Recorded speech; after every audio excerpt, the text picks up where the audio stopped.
74, 75, 80.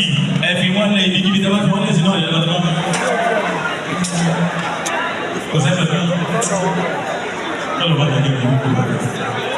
So, ladies and gentlemen, we will be doing a whole lot of clapping today.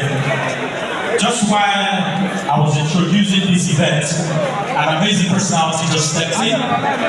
Ladies and gentlemen, he's a father to many, but most especially a father to a stubborn boy called Tope. Ladies and gentlemen, let me celebrate Woli Agba. That's the senior prophet of IPA. In that speed of light, ladies and gentlemen, I'd like us to jump our hands together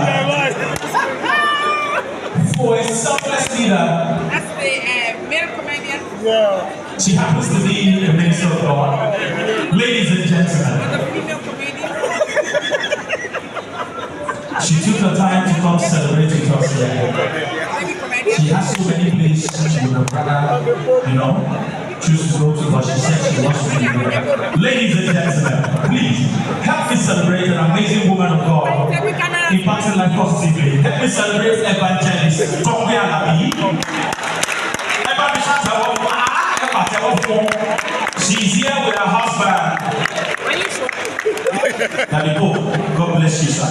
God bless you, man. Banking.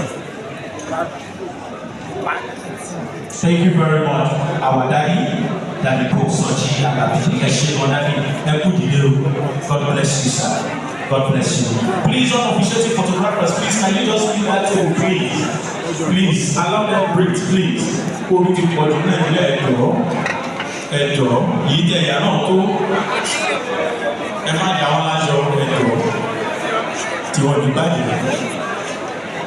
So very quick, ladies and gentlemen, I'm so sorry for coming a bit late.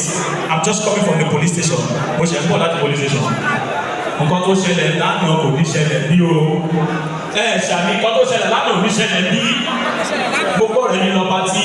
Gbogbo ọtí tó pín ní pátí yẹn tó wà lórí tébù wa. Gbogbo ọtí tó pín bẹ̀ ló mu. Gbogbo nǹkan ló mu ló bá yíwó. Fúnra ẹ̀ ló kọ́ ní mọ́tò. Ó wà rẹ̀ dé station. Ó kò gbé òtẹ́ẹ̀lì ni. Pàtó débẹ̀ ló pariwo. Where is the reception? I want to lodge. Ọlọ́pàá mú. Wọ́n ní ẹ̀ka mi lóde lórí yàrá bí.